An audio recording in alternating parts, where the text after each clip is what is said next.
달빛 아래 사연 한수 채널 구독자 여러분, 오늘도 시청해주셔서 감사합니다. 행복하고 즐거운 시간 되시길 바라며 오늘의 사연 시작하겠습니다. 미국 서부 해군 기지 인근 항구에 이른 아침, 태평양의 거센 파도가 콘크리트 부두에 부딪히며 하얀 거품을 일으키고 있었습니다. 짠 바닷바람이 불어오는 가운데 대한민국 해군 UDT 대위 장민호는 검은색 군용 가방을 어깨에 메고 천천히 걸어가고 있었죠. 그의 군복은 단정했지만 미군들의 화려한 장비에 비해서는 소박해 보였습니다. 민호의 옆에는 박도윤 중위가 함께 걸어가고 있었어요. 국제 해상시범 행사 참가를 위해 태평양을 건너온 두 사람의 얼굴에는 약간의 긴장감과 함께 굳은 의지가 서려 있었습니다. 특히 민호는 이번 행사가 단순한 시범이 아니라는 걸 알고 있었죠. 한국 해군 UDT의 실력을 세계에 보여줄 기회였으니까요. 부두 한편에서는 이미 수십 명의 미군 장교들과 언론진이 모여 있었습니다. 카메라와 조명 장비들이 즐비하게 늘어선 사이로 각국 언론사 기자들이 바쁘게 움직이고 있었어요. 그들 사이에서 유독 눈에 띄는 인물이 있었는데 바로 미 해병대 델타포스 대위 에밀리 카터였습니다. 에밀리는 키가 175cm 정도로 단단하게 다져진 체격을 자랑하고 있었어요.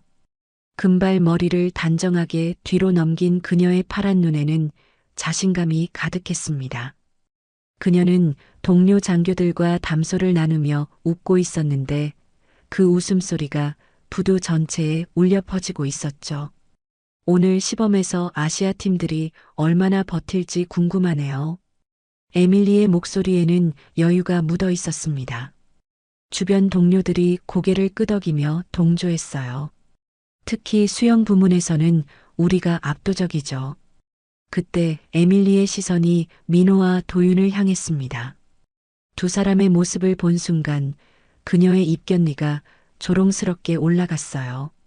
주변이 갑자기 조용해졌고 언론진의 카메라들이 일제히 이쪽으로 향했습니다. 저기 봐요. 아시아 바다 개구리들이 오네요. 에밀리의 목소리가 부두 전체에 또렷하게 울려 퍼졌습니다. 주변 장교들이 킬킬대며 웃음을 터뜨렸고 몇몇은 손으로 입을 가리며 속삭였어요. 여기 미국 해군 기지에서는 애완견보다도 못하겠는걸요? 민호는 걸음을 멈추지 않았습니다. 그의 표정은 전혀 변하지 않았지만 어깨에 맨 가방끈을 더욱 꽉 잡았어요. 그러나 그의 옆에서 함께 걸어오던 박도윤 중위의 얼굴이 순간 굳어졌습니다. 주먹을 꽉 쥐고 앞으로 나서려는 기색을 보였죠. 언론진은 이 장면을 놓치지 않았습니다. 셔터 소리가 연달아 터져 나왔고 카메라의 플래시가 번쩍번쩍 터졌어요.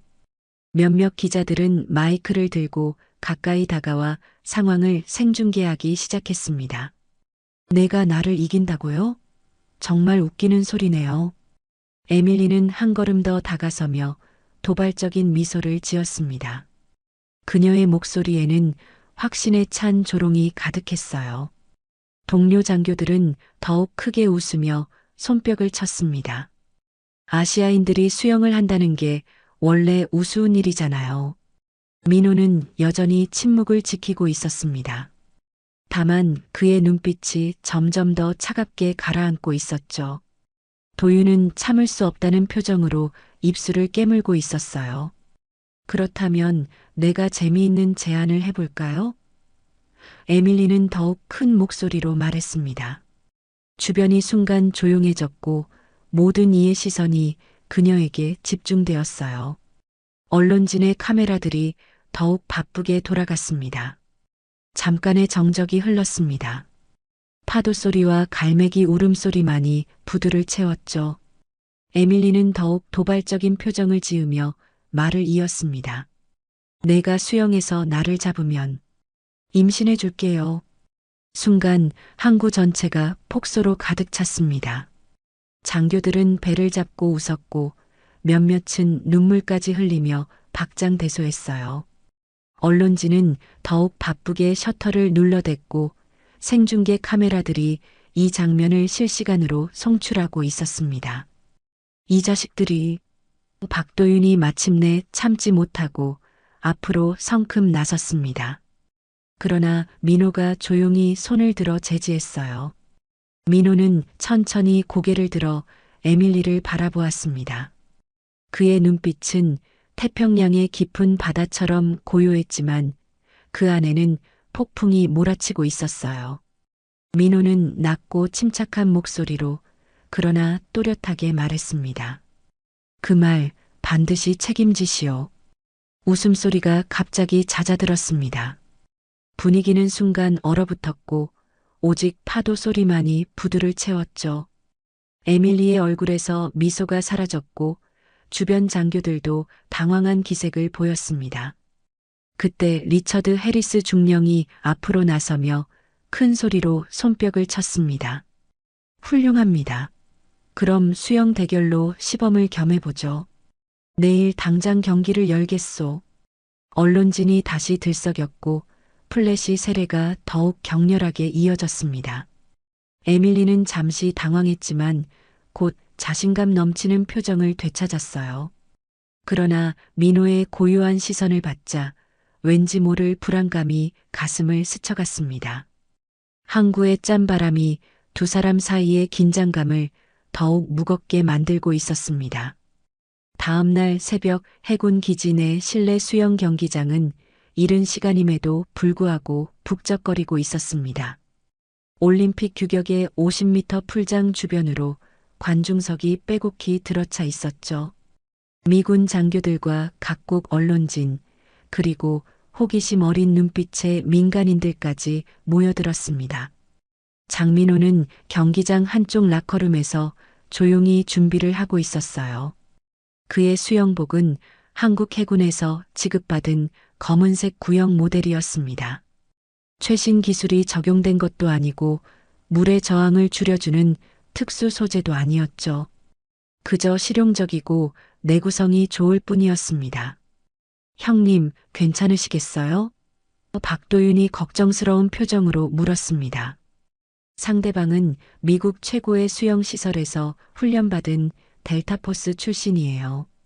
게다가 장비부터가. 민호는 조용히 고개를 끄덕였습니다. 바다에서 배운 것들이 있으니까 걱정 마세요. 그는 손목시계를 벗으며 덧붙였어요. 물은 결국 물이거든요. 반대편 라커룸에서는 에밀리 카터가 화려한 준비를 하고 있었습니다. 그녀의 수영복은 최신 기술이 집약된 하이테크 소재였죠. 물의 저항을 최소화하는 특수 섬유로 만들어져 있었고 체온 조절 기능까지 탑재되어 있었습니다. 수영고글 역시 최첨단 제품으로 물속에서의 시야를 최적화해주는 기능이 있었어요. 에밀리, 너무 긴장하지 마. 동료 장교가 격려했습니다. 상대는 그냥 아시아 군인이야. 우리 훈련받은 것과는 차원이 다르지. 에밀리는 자신감 넘치는 미소를 지었어요. 당연하죠. 어제 그 건방진 놈에게 제대로 본때를 보여주겠어요. 그녀는 근육을 풀기 위해 팔을 돌리며 말했습니다. 임신 약속은 농담이었지만 수영 실력만큼은 진짜니까요. 경기장 한편에는 서지연 통역관이 서 있었습니다. 그녀는 이번 국제 행사의 공식 통역을 담당하고 있었는데 어제부터 이어진 상황을 지켜보며 복잡한 심정을 감추지 못하고 있었어요. 제발 무사히 끝났으면 좋겠는데. 그녀는 속으로 중얼거렸습니다. 리처드 해리스 중령이 마이크를 잡고 경기장 중앙에 섰습니다. 신사숙녀 여러분, 오늘 우리는 특별한 국제 친선 경기를 목격하게 될 것입니다. 그의 목소리가 경기장 전체에 울려 퍼졌어요. 대한민국 해군 UDT 장민호 대위와 미 해병대 델타포스 에밀리 카터 대위의 수영 대결입니다. 관중석에서 박수와 환호성이 터져나왔습니다. 언론진의 카메라들이 일제히 풀장을 향했고 생중계 화면에는 두 선수의 모습이 교대로 나타났어요. 에밀리가 먼저 등장했습니다. 그녀는 당당한 걸음으로 풀장 옆에 섰고 관중들에게 손을 흔들며 미소를 지었어요. 그녀의 몸매는 완벽하게 다져져 있었고 움직임 하나하나에서 자신감이 묻어났습니다. 오늘 여기 계신 모든 분들께 미국 해병대의 실력을 보여드리겠습니다. 이어서 민호가 조용히 나타났습니다. 그는 화려한 제스처 없이 담담하게 자신의 레인으로 걸어갔어요. 관중석에서는 웅성거리는 소리가 들렸습니다. 생각보다 체격이 좋네. 하지만 장비가 너무 구식인데? 저걸로 이길 수 있을까? 준비. 심판의 호각 소리가 울렸습니다. 두 선수가 출발대 위에 올라섰어요. 에밀리는 완벽한 경기 자세를 취했고 관중들의 시선을 사로잡았습니다. 반면 민호는 소박한 자세였지만 그의 눈빛에는 집중력이 가득했죠. 시작. 총성과 함께 두 선수가 물속으로 뛰어들었습니다. 에밀리는 화려한 다이빙으로 물속에 진입했고 민호는 간결하지만 정확한 동작으로 따라들었어요. 첫 50m에서는 에밀리가 앞서 나갔습니다. 그녀의 영법은 교과서적이었고 팔의 회전과 킥이 완벽하게 조화를 이루고 있었어요. 관중석에서는 미국 측 응원 소리가 울려 퍼졌습니다. 그런데 턴을 돌면서 상황이 변하기 시작했습니다. 민호는 UDT에서 배운 특별한 자명 기법을 사용하기 시작했어요. 그는 물속 깊이 잠수한 채로 더 오랫동안 헤엄쳤고 물 위로 올라와 호흡하는 횟수를 최소화했습니다. 저건 뭔가 다르네. 관중석의 한 장교가 중얼거렸습니다. 일반적인 수영법이 아니야. 100m를 넘어서자 격차가 좁혀지기 시작했습니다. 에밀리는 자신의 리드가 줄어드는 것을 느끼고 더욱 힘을 주기 시작했어요. 하지만 민호의 일정한 리듬은 흔들리지 않았습니다. 마지막 50m에서 민호가 추월했습니다. 그의 호흡법과 체력 분배가 완벽했던 거죠. 에밀리는 당황하며 무리한 스퍼트를 시도했지만 이미 늦었습니다. 터치패드에 손이 닿는 순간 전광판의 결과가 나타났습니다. 장민호 1등, 에밀리 카터 2등. 격차는 불과 0.5초였지만 승부는 명확했습니다. 경기장이 순간 조용해졌습니다. 그리고 곧 터져나온 것은 놀라움의 탄성이었어요. 언론진은 미친 듯이 셔터를 눌러댔고 관중들은 웅성거리기 시작했습니다. 에밀리는 물가에 매달린 채 믿을 수 없다는 표정을 지었습니다. 그녀의 얼굴은 붉게 달아올라 있었고 숨을 헐떡이고 있었어요. 민호가 조용히 그녀에게 다가갔습니다. 좋은 경기였습니다. 그는 정중하게 인사했어요. 하지만 에밀리는 그의 손을 뿌리쳤습니다. 신뢰는 내가 이겼다. 하지만 바다에서는 넌 죽을 거야. 그녀의 목소리에는 분노와 굴욕감이 섞여 있었습니다. 진짜 승부는 바다에서 하는 거거든. 이틀 후 새벽 5시 국제해상시범 행사의 메인 무대가 될 항만 앞바다는 아직 어둠에 쌓여 있었습니다. 수평선 너머로 희미하게 떠오르는 해가 바다를 붉게 물들이고 있었죠. 파도는 어제보다 훨씬 거칠어져 있었고 바람도 세차게 불고 있었습니다. 에밀리 카터는 항구 끝 방파제에 서서 바다를 내려다보고 있었어요. 그녀의 얼굴에는 이틀 전 실내 수영장에서의 패배가 남긴 상처가 고스란히 드러나 있었습니다. 동료들 앞에서, 언론 앞에서 당한 굴욕감이 그녀를 잠들지 못하게 했죠. 에밀리, 너무 무리하지 마. 동료 장교가 걱정스럽게 말했습니다. 오늘 바다 상태가 좋지 않아. 파고가 2미터를 넘고 있고 조류도 복잡해. 상관없어요. 에밀리는 단호하게 대답했습니다. 바다야말로 진짜 무대거든요. 실내 풀장 같은 인공적인 곳이 아니라 말이에요. 그녀는 주먹을 꽉 쥐며 덧붙였어요. 저 아시아인이 진짜 바다에서 어떤지 보겠어요. 한편 장민호는 숙소에서 조용히 명상을 하고 있었습니다. 그는 UDT 훈련 시절부터 해온 루틴이었죠. 거친 바다에 나가기 전 마음을 가라앉히고 몸과 정신을 하나로 집중시키는 시간이었습니다. 창밖으로 보이는 바다의 상태를 확인한 그는 작은 한숨을 내쉬었어요. 형님, 오늘은 정말 위험할 것 같은데요. 박도윤이 걱정스러운 목소리로 말했습니다. 바다 상태도 그렇고 상대방이 자신에게 유리한 코스를 제안한다고 하니 민호는 고개를 끄덕였습니다. 그럴 줄 알았어요. 하지만 우리가 물러설 수는 없죠. 그는 창문을 열어 바닷바람을 맞으며 말했어요. 바다는 공평합니다. 누구에게나 똑같이 위험하고 똑같이 도전적이니까요. 오전 9시 항만청 회의실에서 코스 브리핑이 열렸습니다. 리처드 해리스 중령을 비롯해 양국 해군 관계자들과 언론진이 모였어요. 벽면에는 대형 해도가 걸려 있었고 에밀리가 직접 제안한 코스가 빨간 선으로 표시되어 있었습니다. 이 코스를 보십시오.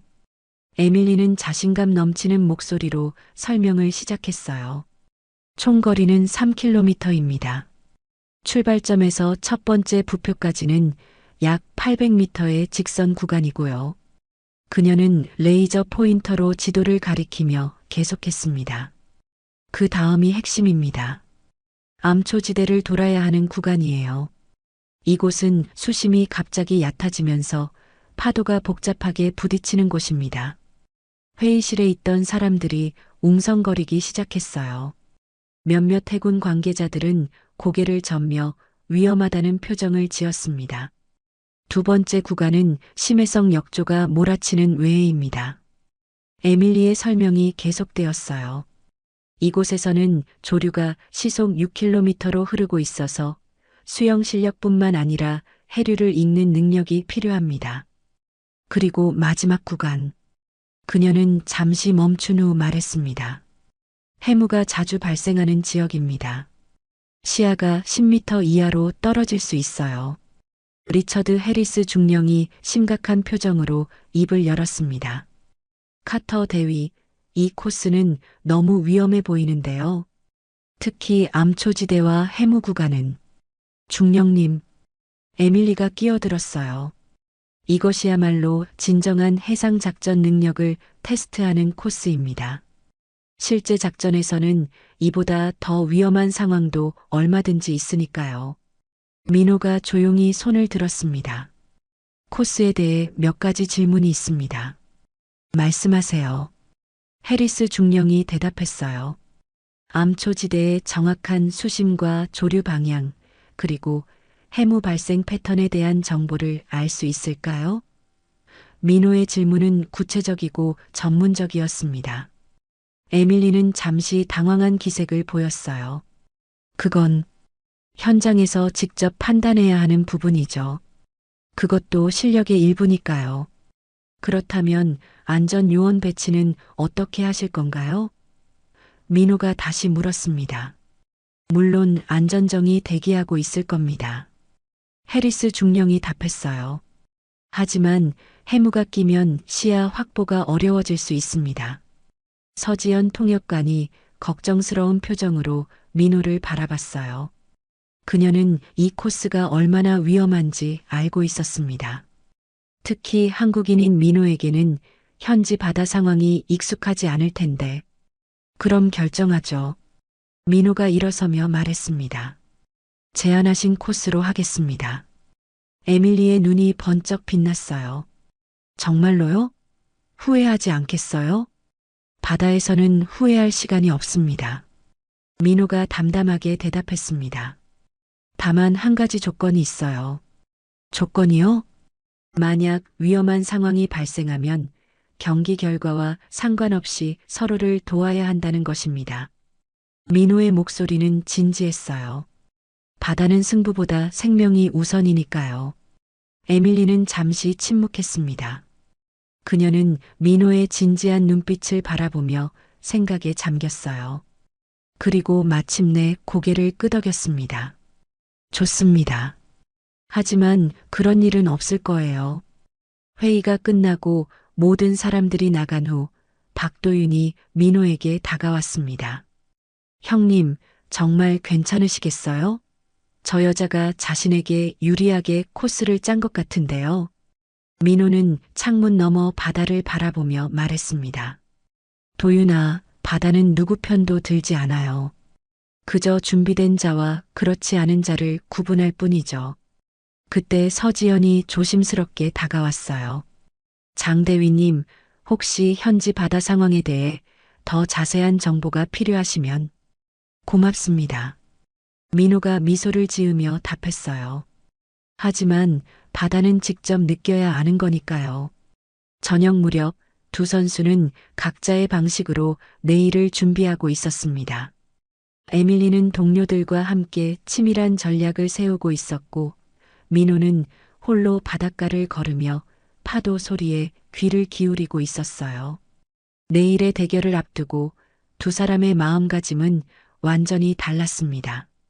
경기 당일 새벽 6시, 항만 앞바다는 여전히 거친 상태였습니다. 파고가 2미터를 넘나들고 있었고 수평선 너머에서는 회색빛 구름이 몰려오고 있었어요. 바람은 북서쪽에서 시속 20km로 불어오고 있었고 바다 표면에는 하얀 거품이 끊임없이 일어나고 있었습니다.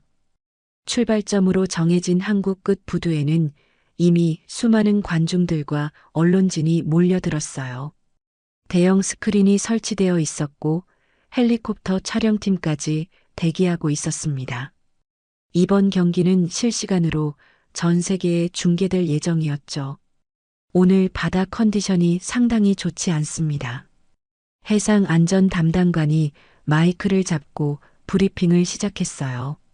파고 2.5m, 풍속 시속 20km, 수온 섭씨 16도입니다. 특히 오전 10시 이후부터는 해무가 발생할 가능성이 높습니다. 관중석에서는 걱정스러운 웅성거림이 들렸어요. 몇몇 사람들은 경기를 연기해야 하는 것 아니냐는 의견을 제시했습니다. 리처드 해리스 중령이 앞으로 나섰습니다. 양측 선수의 의견을 들어보겠습니다. 카터 대위, 어떻게 생각하십니까? 에밀리는 이미 웨슈트를 입고 준비를 마친 상태였어요. 그녀의 장비는 최첨단이었습니다. 체온 조절 기능이 있는 네오프렌 웨슈트, 부력을 최적화한 부위, 그리고 GPS 추적이 가능한 방수 시계까지 착용하고 있었죠. 저는 준비됐습니다. 에밀리가 자신감 넘치는 목소리로 답했어요. 이 정도 컨디션은 델타포스 훈련에서는 일상이니까요. 그녀는 동료들을 향해 윙크를 했습니다. 오히려 이런 날씨에서 진짜 실력이 드러나는 거죠. 민호도 준비를 마쳤습니다. 그의 장비는 에밀리에 비해 훨씬 간소했어요. 한국 해군에서 지급받은 기본형 웨슈트와 간단한 수경, 그리고 해군 표준 부위뿐이었습니다. 하지만 그의 표정은 고요했고 눈빛에는 집중력이 가득했어요. 장 대위는 어떻습니까? 해리스 중령이 물었습니다. 문제 없습니다. 민호가 간단하게 답했어요. 바다는 항상 이런 모습이니까요. 박도윤이 마지막으로 민호에게 다가왔습니다. 형님, 정말 조심하세요. 특히 암초지대에서는 절대 무리하지 마시고요. 알겠어요. 민호는 도윤의 어깨를 가볍게 두드렸습니다. 바다를 존중하면 바다도 우리를 보호해 줄 거예요. 서지연 통역관은 안전요원들과 함께 안전정에 탑승해 있었어요. 그녀의 역할은 응급상황 발생 시 의사소통을 돕는 것이었습니다. 제발 무사히 끝났으면. 그녀는 속으로 기도했어요. 오전 9시 드디어 경기가 시작되었습니다. 출발 신호가 울리자 두 선수가 차가운 바다로 뛰어들었어요. 에밀리는 폭발적인 스피드로 치고 나갔고 관중석에서는 환호성이 터져나왔습니다. 역시 카터 대위. 시작부터 앞서 나가고 있습니다. 중계 아나운서의 목소리가 울려 퍼졌어요. 에밀리는 완벽한 크롤 영법으로 물을 가르며 나아갔습니다. 그녀의 스트로크는 힘차고 리드미컬했어요. 최첨단 웨슈트 덕분에 체온도 잘 유지되고 있었고 부력도 최적화되어 있었습니다. 반면 민호는 상대적으로 천천히 시작했어요. 하지만 그의 영법에는 특별한 점이 있었습니다. 파도의 리듬에 맞춰 몸을 움직이고 있었던 거죠. 파도가 밀려올 때는 그 힘을 이용했고 파도가 빠질 때는 에너지를 보존했습니다. 첫 번째 부표까지는 에밀리가 확실히 앞서갔어요. 약 50m 정도의 격차가 벌어졌습니다.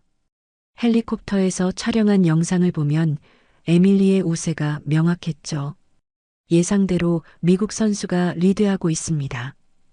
아나운서가 흥분된 목소리로 중계했어요. 하지만 진짜 승부는 이제부터입니다. 첫 번째 구간을 통과한 후 두 선수는 암초지대로 접어들었습니다. 이곳은 수심이 갑자기 얕아지면서 파도가 복잡하게 부딪히는 곳이었어요.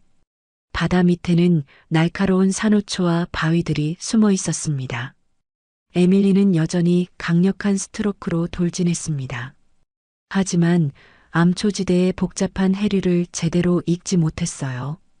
갑자기 몰려온 횡류에 휘말리면서 코스를 벗어나기 시작했습니다. 뭔가 이상하다.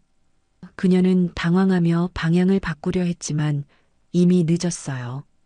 강한 역류가 그녀를 바위 쪽으로 밀어내고 있었습니다. 한편 민호는 암초지대에 접어들자 수영 방식을 바꿨어요. UDT 훈련에서 배운 해류 읽기 기술을 활용한 거죠. 그는 파도와 해류의 패턴을 파악하고 가장 안전하면서도 효율적인 루트를 선택했습니다. 물속에서 바라본 암초의 모습은 아름다우면서도 위험했어요. 형형색색의 산호들 사이로 물고기들이 헤엄치고 있었지만 곳곳에 날카로운 바위들이 도사리고 있었습니다. 민호는 이런 환경에서도 침착함을 잃지 않았어요. 장대위가 추격해오고 있습니다. 아나운서의 목소리에 긴장감이 묻어났어요. 암초지대에서는 현지 바다를 잘 아는 쪽이 유리할 텐데 에밀리는 점점 더 당황하고 있었습니다. 예상했던 것보다 암초지대가 훨씬 복잡했어요. GPS 시계를 확인해봐도 정확한 위치 파악이 어려웠습니다. 더군다나 파도 때문에 시야도 제한적이었죠. 반면 민호는 오히려 속도를 높이고 있었어요. 그는 물속 지형을 본능적으로 파악하고 있었습니다. 바위와 산호초 사이의 수로를 찾아내고 해류의 방향을 정확히 읽어내고 있었어요. 암초지대를 빠져나올 때쯤 두 선수 간의 격차는 거의 사라져 있었습니다. 오히려 민호가 약간 앞서 나가기 시작했어요. 관중석에서는 놀라움의 탄성이 터져 나왔습니다. 이건 정말 예상하지 못한 전개입니다. 아나운서가 외쳤어요. 한국 선수가 암초지대에서 완전히 역전시켰습니다. 에밀리의 얼굴에는 당황스러운 표정이 스쳐갔어요. 자신이 유리하다고 생각했던 코스에서 오히려 뒤처지게 된 것이었습니다. 그녀는 이를 악물고 더욱 힘을 주기 시작했어요. 이제 두 번째 구간인 심해성 역조지대가 기다리고 있었습니다. 그리고 수평선 너머에서는 회색빛 해무가 서서히 다가오고 있었어요. 진짜 승부는 이제부터였습니다. 심해성 역조지대로 접어들자마자 두 선수는 강력한 해류의 위력을 몸으로 직접 느껴야 했습니다. 이곳의 조류는 시속 6km로 흐르고 있었는데 이는 수영 선수에게는 엄청난 저항력이었어요. 마치 거대한 투명한 벽이 앞을 가로막고 있는 것 같았습니다. 에밀리는 암초지대에서 뒤처진 것을 만회하려고 무리한 스퍼트를 시작했어요. 그녀의 팔이 물을 가르는 속도가 빨라졌고 킥의 강도도 한층 세워졌습니다. 이런 식으로는 안 돼. 그녀는 속으로 외쳤어요. 내가 제안한 코스인데 질 수는 없어. 하지만 역조의 힘은 상상 이상이었습니다. 아무리 힘차게 헤엄쳐도 앞으로 나아가는 속도는 현저히 느려졌어요. 오히려 강한 스트로크가 불필요한 에너지 소모만 가중시키고 있었습니다. 그녀의 호흡이 점점 거칠어지기 시작했어요. 민호는 다른 접근법을 택했습니다. UDT 훈련에서 배운 해류 극복 기술을 활용한 거죠. 그는 정면으로 맞서지 않고 비스듬한 각도로 헤엄치기 시작했어요.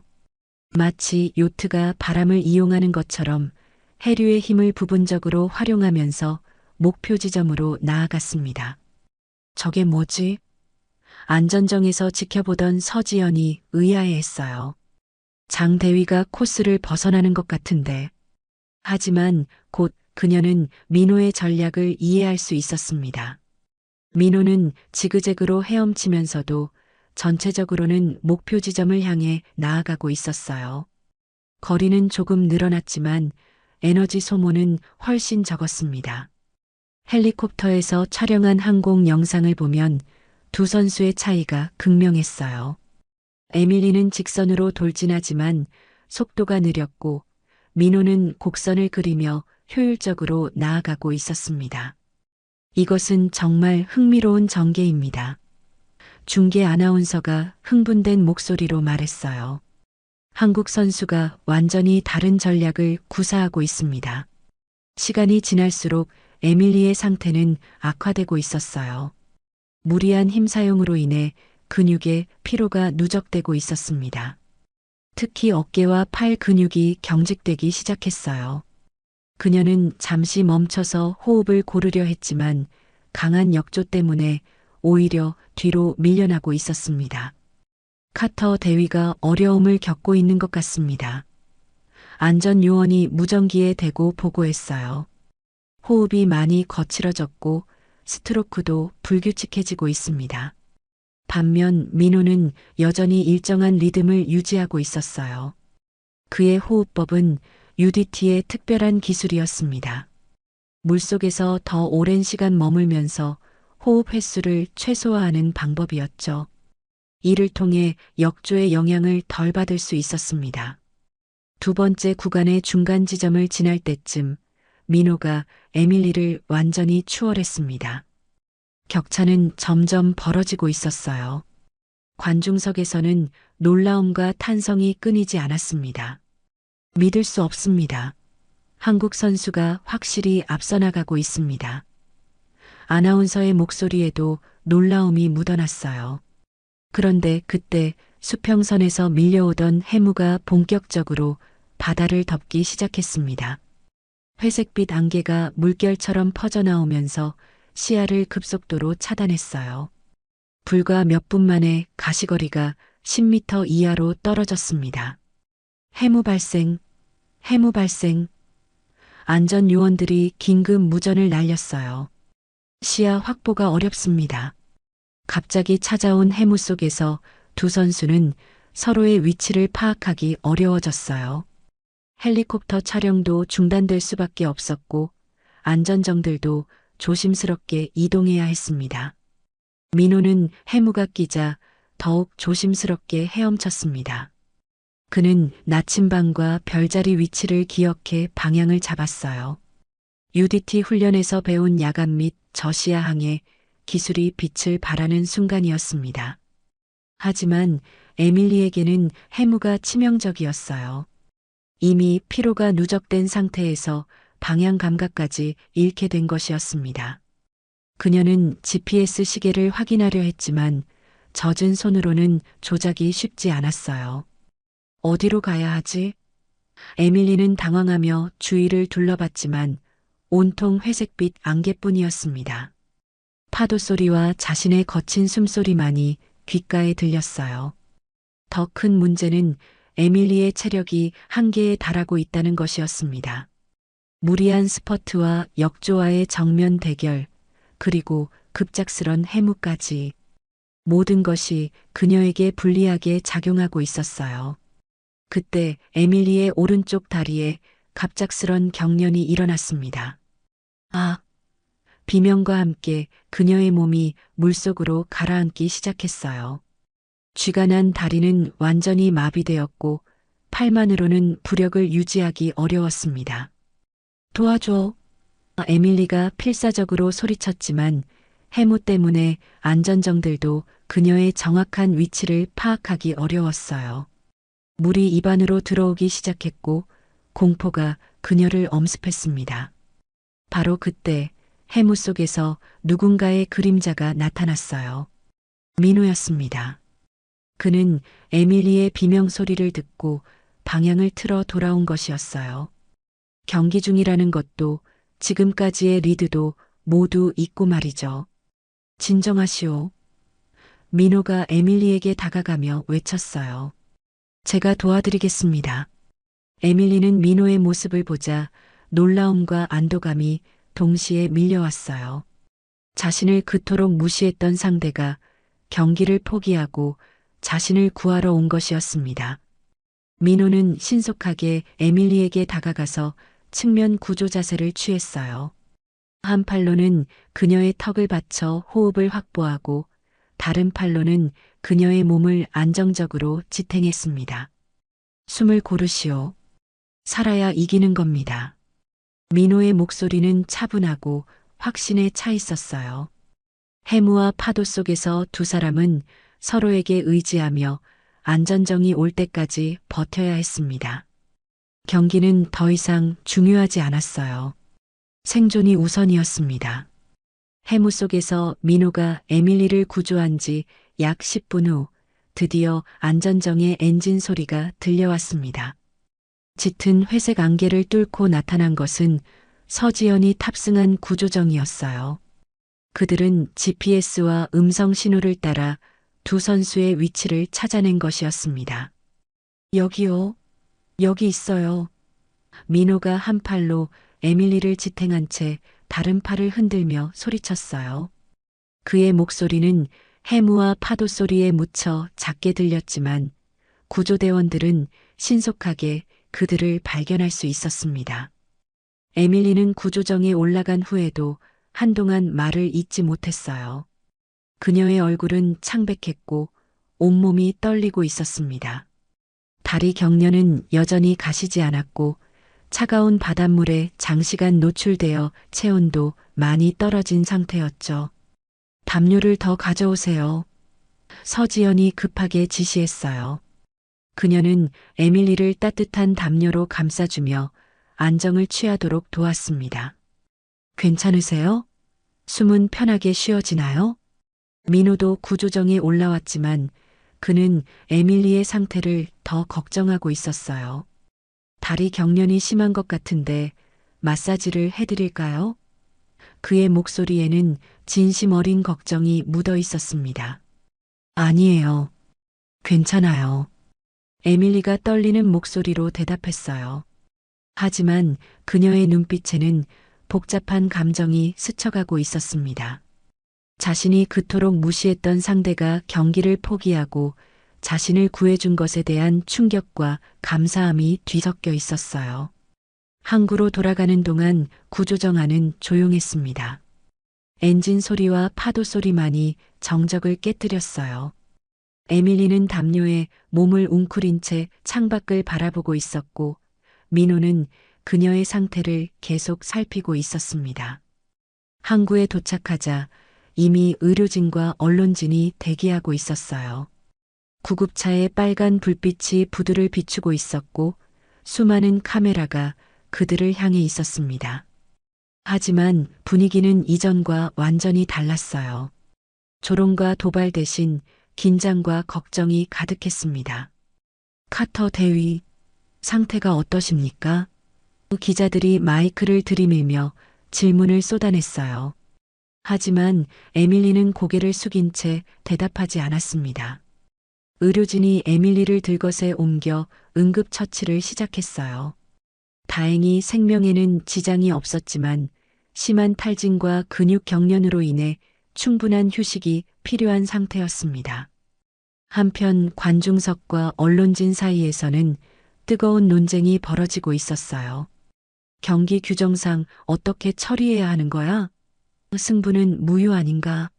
하지만 인명구조를 했는데 다양한 의견들이 충돌하고 있었습니다. 리처드 해리스 중령이 마이크를 잡고 일시적인 정적을 만들었어요. 먼저 카터 대위의 안전이 확인된 것에 대해 안도하고 있습니다. 그의 목소리는 진지했어요. 경기 결과에 대해서는 양측과 협의한 후 발표하겠습니다. 박도윤이 민호에게 다가왔어요. 형님, 정말 대단하셨어요. 하지만 경기는 그의 표정에는 아쉬움이 섞여 있었습니다. 민호가 확실히 앞서가고 있었는데 구조 작업 때문에 결과가 애매해진 것이었으니까요. 경기 결과는 중요하지 않아요. 민호가 담담하게 답했어요. 사람이 먼저입니다. 그때 의료진의 응급 처치를 받던 에밀리가 천천히 일어났어요.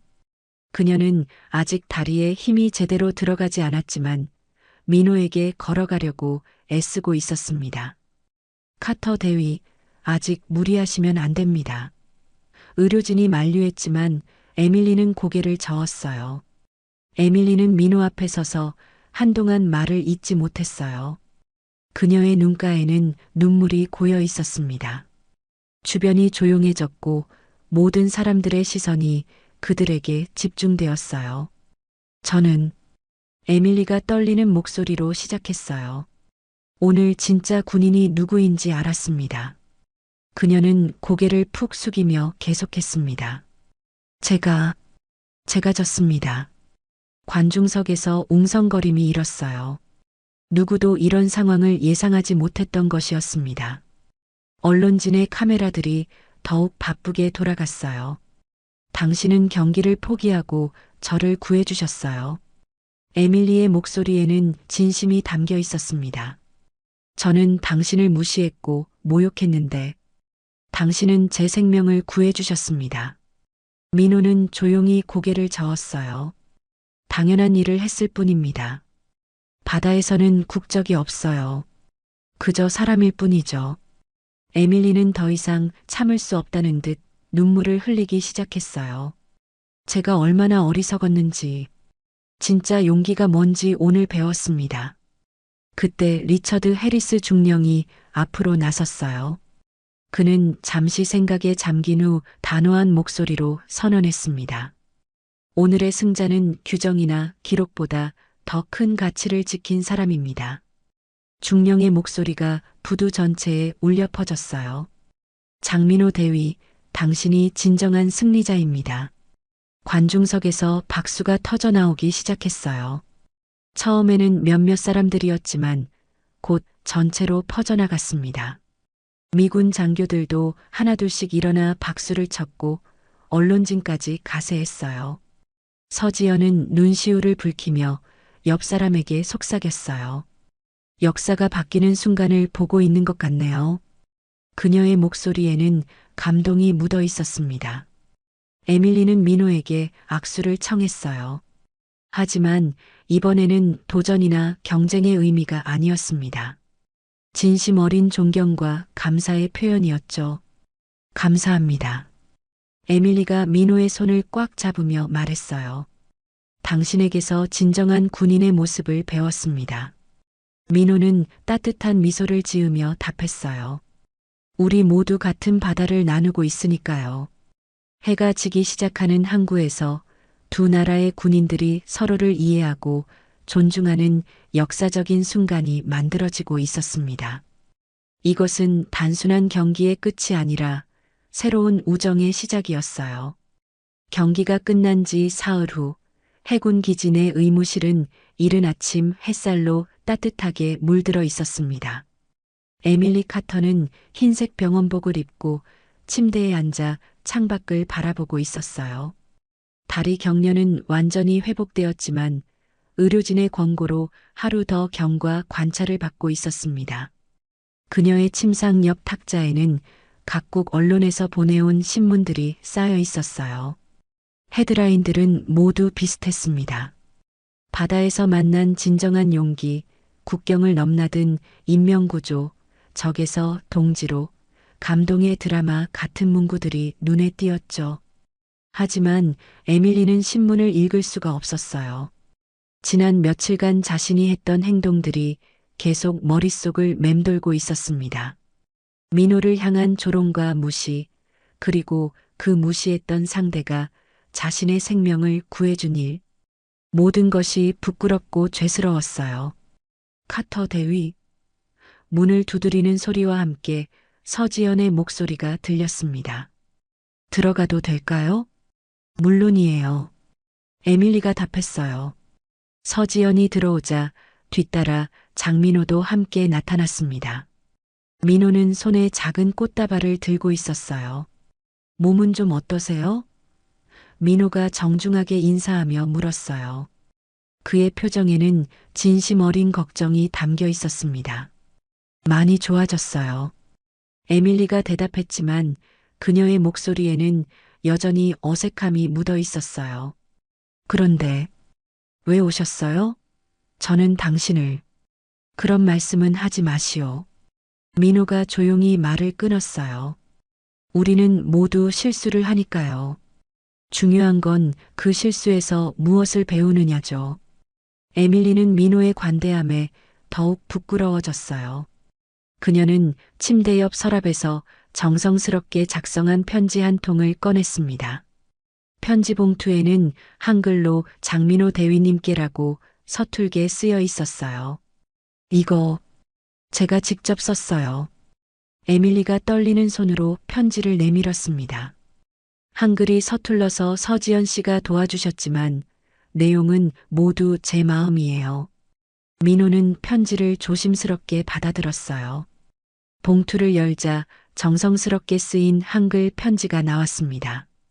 비록 서툴렀지만 한 글자 한 글자에 진심이 담겨 있었어요. 편지를 읽어가며 민호의 표정이 부드러워졌습니다. 에밀리는 편지에서 자신의 잘못을 인정하고 민호의 용기에 대해 깊은 감사를 표현했어요. 그리고 마지막에는 앞으로 더 나은 군인이 되겠다는 다짐까지 적혀 있었습니다. 고맙습니다. 민호가 편지를 접으며 말했어요. 하지만 사과는 필요 없어요.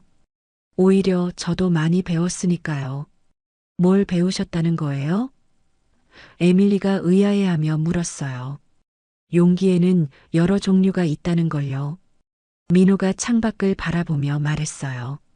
바다에서 헤엄치는 용기도 있지만 자신의 잘못을 인정하는 용기도 있죠. 당신이 보여준 것처럼요. 에밀리의 눈가에 다시 눈물이 맺혔어요. 저는 정말 어리석었어요. 당신을 무시하고 조롱하고 그건 과거의 일이에요. 민호가 따뜻한 미소를 지으며 말했어요. 지금의 당신이 더 중요합니다.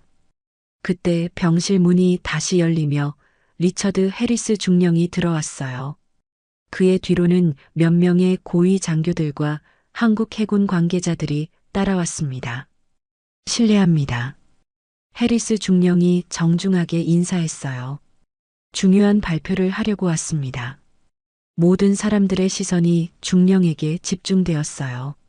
그는 공식적인 표정을 짓고 있었지만 눈빛에는 만족스러운 기색이 역력했습니다. 이번 사건을 계기로 미군과 한국군 간의 교류 프로그램을 확대하기로 결정했습니다. 중령이 발표를 시작했어요. 특히 해상구조훈련과 국제협력작전에 대한 공동 연구를 진행할 예정입니다. 에밀리와 민호가 놀란 표정으로 서로를 바라봤어요. 이는 예상하지 못한 발전이었습니다. 그리고 중령이 계속했어요. 카터 대위와 장 대위에게는 특별한 임무를 맡기려고 합니다. 두 분이 이 프로그램의 공동 책임자가 되어주시기 바랍니다. 저희가요? 에밀리가 놀라서 물었어요. 맞습니다. 중령이 고개를 끄덕였어요. 두 분의 경험과 상호 이해가 이 프로그램에 큰 도움이 될 것입니다. 한국 측 관계자가 앞으로 나서며 덧붙였어요. 양국 군사 협력의 새로운 모델이 될 것으로 기대합니다. 경쟁이 아닌 협력으로 말이죠. 에밀리는 잠시 망설였다가 민호를 바라봤어요. 제가 과연 그럴 자격이 있을까요? 물론이죠. 민호가 확신에 찬 목소리로 답했어요. 실수를 통해 성장하는 것이야말로 진정한 군인의 자세니까요. 서지연이 감동스러운 표정으로 두 사람을 바라봤어요. 정말 멋진 일이네요. 갈등이 협력으로 바뀌는 순간을 직접 목격하고 있어요. 해리스 중령이 공식적인 악수를 제안했어요.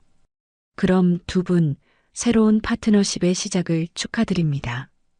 민호와 에밀리가 악수를 나누었어요. 이번에는 경쟁자로서가 아니라 동료로서 그리고 친구로서의 악수였습니다. 에밀리의 손에는 더 이상 긴장이나 적대감이 없었어요. 대신 신뢰와 존경이 담겨 있었습니다. 잘 부탁드립니다, 파트너. 에밀리가 서툰 한국어로 말했어요. 저도 잘 부탁드립니다. 민호가 영어로 답했어요. 병실 창밖으로는 평온한 바다가 보였어요. 며칠 전 그토록 거칠고 위험했던 바다가 이제는 잔잔하고 아름다워 보였습니다. 마치 두 사람의 관계처럼 말이죠. 앞으로 함께 할 일들이 많을 것 같은데요. 에밀리가 희망에 찬 목소리로 말했어요. 그렇죠. 민호가 미소를 지으며 답했어요. 바다처럼 넓은 가능성이 우리를 기다리고 있으니까요. 이렇게 해서 적대감과 오해로 시작된 만남이 신뢰와 협력의 새로운 장을 열게 되었습니다. 그들의 앞에는 함께 만들어갈 미래가 펼쳐져 있었어요. 그로부터 1년 반이 흘렀습니다. 계절은 다시 가을을 맞고 있었고 미국 서부 해안의 작은 교회에는 따뜻한 오후 햇살이 스테인드 글라스를 통해 무지개 빛으로 쏟아지고 있었어요. 교회 안은 소규모이지만 정성스럽게 준비된 결혼식 준비로 분주했습니다. 에밀리 카터는 한국 전통 한복을 입고 신부 대기실에 앉아 있었어요. 연분홍색 저고리와 하얀색 치마가 그녀의 금발과 어우러져 이국적이면서도 아름다운 모습을 연출하고 있었습니다. 한복을 입는 것이 처음이라 어색했지만 거울 속 자신의 모습이 새롭고 신기했어요. 정말 아름다우세요. 서지연이 에밀리의 한복 고름을 다시 한번 정리해주며 말했어요. 그녀는 이제 두 사람의 가장 가까운 친구가 되어 있었습니다. 민호 대위가 보면 깜짝 놀라실 거예요. 정말 괜찮을까요? 에밀리가 불안한 표정으로 물었어요. 한국 전통 예복을 외국인인 제가 입어도 물론이죠. 서지연이 따뜻하게 미소 지으며 답했어요. 사랑에는 국경이 없잖아요. 그리고 어머님께서 직접 골라주신 한복이에요. 에밀리는 민호의 어머니를 처음 만났던 순간을 떠올렸어요. 지난달 한국을 방문했을 때 처음에는 언어도 통하지 않고 문화도 달라서 어색했었죠. 하지만 민호의 어머니는 따뜻한 마음으로 그녀를 받아들여 주셨습니다. 에밀리야, 우리 민호가 바다에서 너를 구했다고 했지? 어머니가 서툰 영어로 말씀하셨던 기억이 났어요. 그런데 정작 구해진 건 민호 마음이었구나. 그때 어머니의 눈가에 맺힌 눈물을 보며 에밀리도 울컥했었어요. 한편 신랑 대기실에서는 민호가 검은색 턱시도를 입고 마지막 준비를 하고 있었습니다. 박도윤이 그의 넥타이를 다시 메어주며 말했어요. 형님, 정말 행복해 보이세요. 1년 전만 해도 이런 일이 일어날 줄 누가 알았겠어요? 민호는 창밖을 바라보며 미소를 지었어요. 저 멀리 보이는 바다가 모든 것의 시작이었죠. 인생이란 게 참 신기해요. 가장 어려운 순간에 가장 소중한 것을 만나게 되니까요.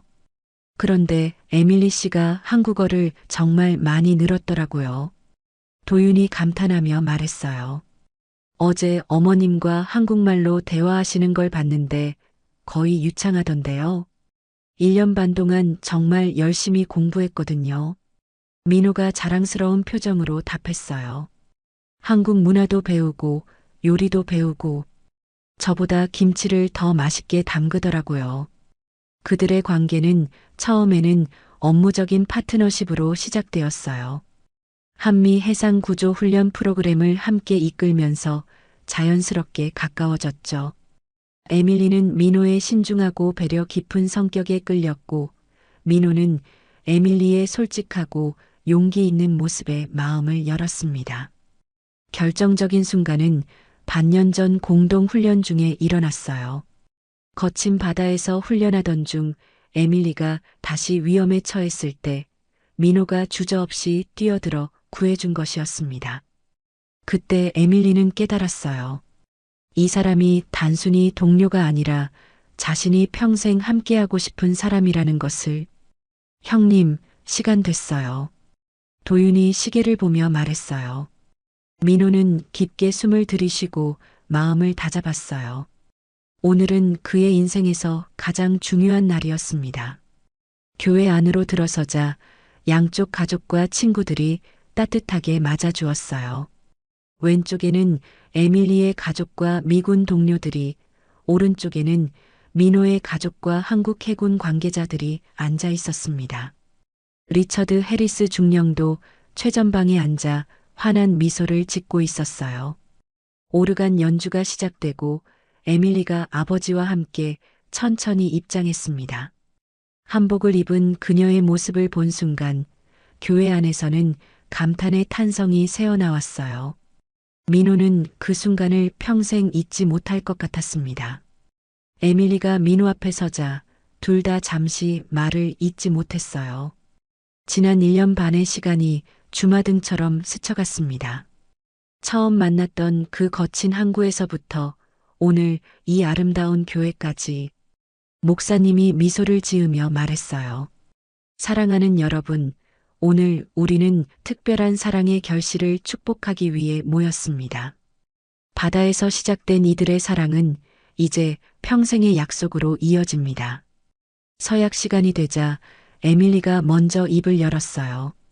그녀는 서툰 한국어로 정성껏 준비한 서약을 낭독했습니다. 민호 씨, 저는 당신에게서 진정한 용기가 무엇인지 배웠습니다. 에밀리의 목소리가 떨렸어요. 처음에는 바다에서 제 생명을 구해주셨고, 그 다음에는 제 마음을 구해주셨어요. 이제 저도 당신을 평생 지켜드리고 싶습니다. 민호도 감동에 겨워 목이 메었어요. 에밀리, 당신은 저에게 새로운 세상을 보여주었습니다. 바다가 갈라놓는 것이 아니라 이어주는 것이라는 걸 가르쳐 주었어요. 앞으로 어떤 파도가 와도 함께 헤쳐나가겠습니다. 반지 교환 후 목사님이 최종 선언을 했어요. 이제 신랑은 신부에게 입맞춤하셔도 됩니다. 민호와 에밀리가 키스를 나누는 순간 교회 안은 뜨거운 박수와 환호로 가득 찼어요. 양국의 하객들이 하나가 되어 이들의 사랑을 축복했습니다. 식이 끝난 후 작은 리셉션이 열렸어요. 에밀리는 한복을 입은 채로 민호의 어머니에게 다가가 정중히 인사했습니다. 어머님, 감사합니다. 저는 바다에서 사랑을 배웠습니다. 에밀리가 어눌하지만 진심을 담아 한국어로 말했어요. 민호의 어머니는 에밀리의 손을 꼭 잡으며 눈시울을 붉혔어요. 우리 딸아, 고생 많았구나. 이제 가족이야. 서지연이 다가와서 축하 인사를 건넸어요. 정말 아름다운 결혼식이었어요. 여러분의 사랑이 전 세계에 희망을 줄 거예요. 리처드 해리스 중령도 축사를 위해 마이크를 잡았어요. 이 두 사람의 만남은 우연이 아니었습니다. 바다가 만들어준 운명이었죠. 앞으로도 양국의 우정을 상징하는 아름다운 부부가 되시기 바랍니다. 해가 지기 시작하는 교회 앞 정원에서 신혼부부는 바다를 바라보며 서 있었어요. 저 멀리 수평선 너머로 붉은 노을이 지고 있었습니다. 여보, 에밀리가 민호의 팔짱을 끼며 말했어요. 우리가 처음 만났던 그 바다예요. 그러네요. 민호가 따뜻하게 미소 지으며 답했어요. 그때는 적이었는데 이제는 평생의 동반자죠. 에밀리가 그의 말을 마저했어요. 두 사람은 조용히 바다를 바라보며 새로운 출발을 다짐했습니다. 거친 파도로 시작된 그들의 이야기는 이제 잔잔하고 깊은 사랑의 바다로 이어져 갈 것이었습니다. 앞으로 어떤 시련이 와도 함께 헤쳐나갈 수 있을 것 같았어요. 왜냐하면 그들은 이미 가장 큰 시련을 통해 서로의 진가를 알아보았으니까요.